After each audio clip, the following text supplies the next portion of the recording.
think it's just that one page.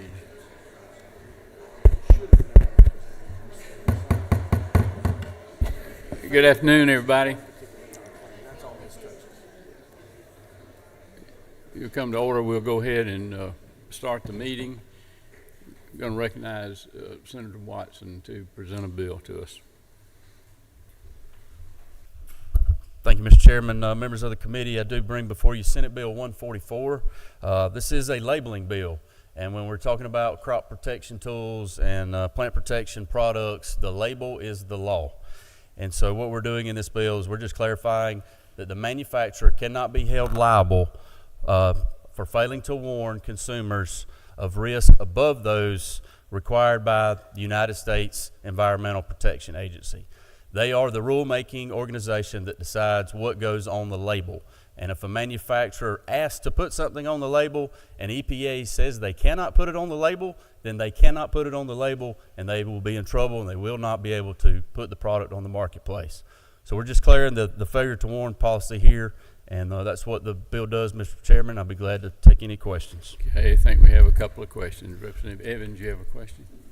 Thank you, Mr. Chairman. To the author, I had heard from some folks at the University of Georgia, and I think others who are proponents of the bill, that this is really about ease of regulation and only wanting to report to one agency, the EPA, and not also having to report to EPD and any other regulatory agency. But now I'm hearing this is really about cutting off consumer claims for failure to warn. So which is it, or is it both? State that question again. Is this about ease of regulation and only having to report to one agency, or is this about civil immunity, or both? It's about failure to warn of the product that they're manufacturing, that the EPA has to approve it. If they do not approve it, then they won't let them put it on the label even if they want to.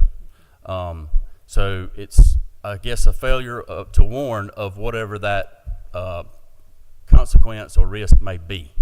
But it's just saying if they want to put it on there, they can't because the EPA will not let them. The EPA has over 500 scientists. They takes up to 13 years to approve a label. It's not something that they take lightly. And so they test this, and even once the label is put on the marketplace, they don't quit testing, and they continue to testing. So if something is found later on, then they're able to address that.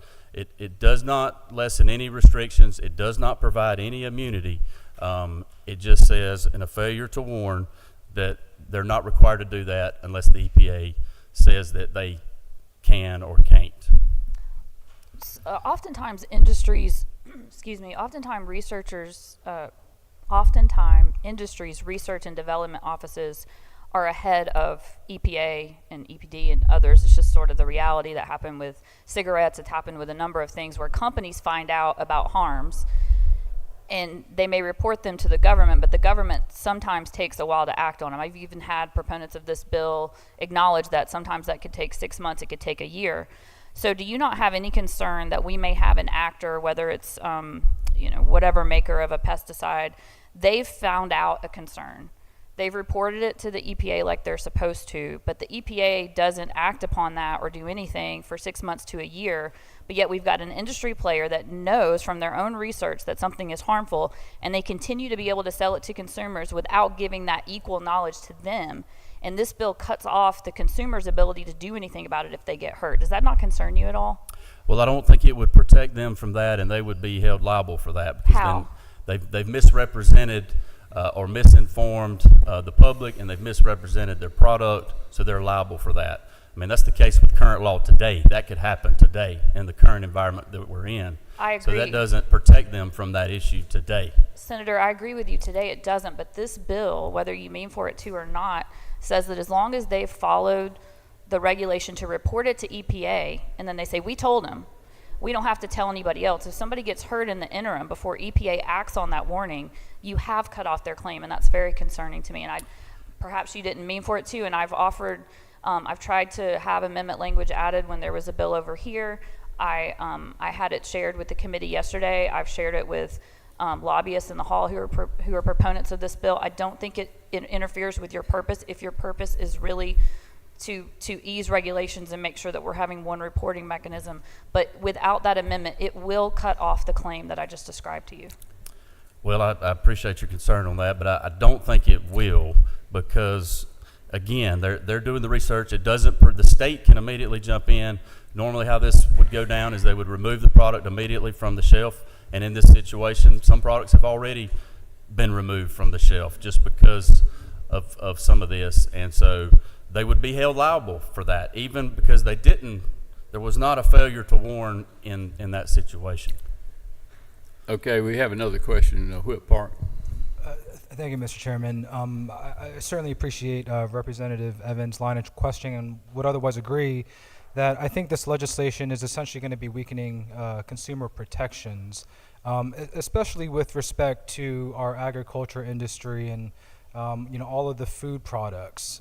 If we are lowering the standard, which my understanding of this legislation would do, again, I think to reiterate a question, but is that going to potentially mean that we may see pesticides or more harmful chemicals on food products if this legislation is passed? No, again, it's a failure to warn. They're not, if they misrepresent or if they lie or they don't tell the truth, they're held liable for that. But this is just failure to warn. If they want to put something, if they think, if a study suggests, that's not based on science. That's not proven research. So even if they want to, or if they think that it may do something, they can't do that because the EPA will not allow them to do that. So, Senator, on line 38, we're saying that the EPA label is a sufficient warning label. If you use the EPA label, right, that's sufficient for an action commenced under state law. Right, the FIFRA statute that this legislation also mentions has a reporting requirement for companies if that label is incorrect, which implies that there's an understanding that these EPA labels may not always get it right. Certainly in the history of our country with cigarettes, right, companies hid information, petroleum companies hid information with respect to the effects of a more volatile climate. Would this not also incentivize companies to hide information if they can simply trust and remove any sort of liability by relying on this EPA label? No, because if they hide anything at any point in time, then they're going to be held liable for that, and there will be consequences of that. So it does not protect them from hiding any information. Thank you. Okay, I want to remind the members, this is the Rules Committee. This is not a regular committee of the House, but we've got some more questions, so we're going to try to honor some of the leader illustration. If I can get it turned, there you go. Thank you, Mr. Chairman. And Senator, it's my reading of this, beginning that with respect to the questions that were asked previously, that if a determination is made by the EPA that a manufacturer knowingly withheld, concealed, misrepresented, destroyed material information regarding human health risks, that the earlier part of the bill would not apply. So any concern that the manufacturer may have this information, be aware of this information, that's specifically excluded from the legislation that you're presenting here today. Is my understanding? That's correct. Correct. Thank you.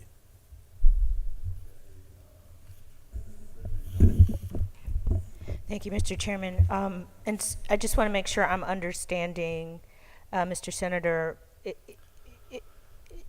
If you're saying the companies are not allowed to hide the truth or mislead, and I understand that part, but how do they tell the truth if they don't warn? I mean, it's one thing for someone to ask you and then you tell the truth because you've been asked, but I guess doesn't this sort of prohibit or discourage warning people by giving this sort of not immunity but certain protections?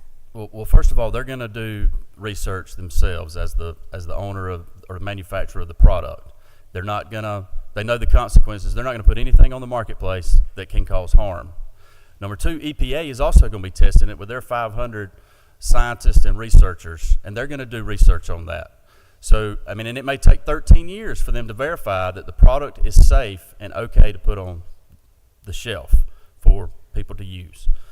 So again, if they fail to warn about something, if the science is not there to back it up, then they should not be held liable for that. There has to be science and research to prove that there's something that causes that problem. And if they don't have the research or science to back it up, then it's just hearsay. When you say they, are you talking about the pesticide company or the EPA? Talking about the consumer or whoever's concerned about the issue that they have. Okay, Whip Burchett. Thank you, Mr. Chairman. Thank you, Senator Watson, for bringing the bill. Is there anywhere in here that it says you cannot bring a claim for wrongful death? No, sir. Is there anywhere in this bill that allows or disallows the ability to bring a personal injury claim? No, sir. All right. In the event that I think our colleagues are mentioning that there is a determination by the EPA that the manufacturer was in bad faith hiding something that would hurt somebody, would they be covered under this bill? No. Thank you, Thank you, Senator. Okay. Chairman Martin. Senator, and the leader covered my question on line 42, the carve out for knowingly will withhold information. But let me see if I can provide a scenario, and you tell me if it would apply. If there's a product out there and the EPA is, the EPA has approved the label and everything's going fine. If later on at some point they found out that product caused something and nobody knew about it, you say that happened in 2020, and then in 2025, that product caused something that nobody knew about, and it injured somebody, they would still be able to bring a suit for that injury or, heaven forbid, that fatality or any damages, right? But they wouldn't be able to bring a suit for failure to warn because they didn't knowingly conceal or misrepresent. Correct. So the difference there is this isn't not true. This does not keep the company, does not reward the company for being dishonest with the public, but instead doesn't penalize them for not being able to look into the future. Correct. Thank you. Yep. Okay. That exhausts all the questions I see here. President Evans, I have a proposed amendment, I think, that I got when we walked in, and I think that's yours. And it hasn't been printed because we just got it. And normally what we'd like to do is get these at least 24 hours before so we can have a chance to get them printed and get it to it. But out of an abundance of caution, if you want to explain it, if you can do it shortly, we'll hear from you on that, okay? Yes, thank you, Mr. Chairman. And not knowing that we were going to meet today, I didn't have any ability. I didn't foresee that I would need to get this, and this bill just passed out of its committee of purview yesterday morning at 8 a.m. Okay. I have been working with at least the author in the House and some folks in the hall with the amendment, so I do apologize for not having it here. But it's one page. I think it could be printed pretty quickly. But it just simply states that this will be a regulatory. The amendment just makes clear that it doesn't take out the common law negligent failure to warn claim that consumers may have, recognizing that this bill requires the steps for a company to make sure they're doing their regulatory compliance and reporting to the EPA. But if they know something and they've told the EPA but they haven't told their consumers, I don't think it's right that we cut off the consumer's ability to hold the industry accountable for not sharing that information with them, because the EPA could sit on it for 6 months, for a year, for 2 years. We just don't know, and that's true with any federal administration, Democrat or Republican. They are slow. Industry is faster, and if industry is going to continue to sell their product, they should have a duty to inform consumers the same as they have the duty to inform the government, and that's all the amendment does. It would not step on any regulatory aim that we're seeking here. And I'm simply asking, Mr. Chairman and members of the committee, that this amendment be able to be considered on the floor. I'm not asking this rules. I mean, I'd love it if the committee wants to pass it and amend the bill in here, but I'm simply asking that the members have a chance to exercise their right as members of legislators to make amendments to a bill on the floor and complying with the way you have to do that as a modified structure bill. Appreciate the consideration. Okay, well, it's offered here in rules, so we're going to vote on it right here in rules right now. Those in favor of adopting the amendment say aye. Aye. Those opposed, no. No. Noes have it. It's not adopted. Okay, now on Senate Bill 144, as presented without the amendment, do I have a motion on that be added to a supplemental calendar that we'll do for today when we go back in? Have a move and a second. Any opposition? There is an objection. All those for putting it on supplemental calendar today say aye. Aye. Any opposed? They are opposed. It's on. Thank you. Mr. Chairman, in compliance with House rules, we filed a minority report on House Bill 144. Could you clarify to ensure that that will be recognized? Thank you. Thank you, Mr. Chair.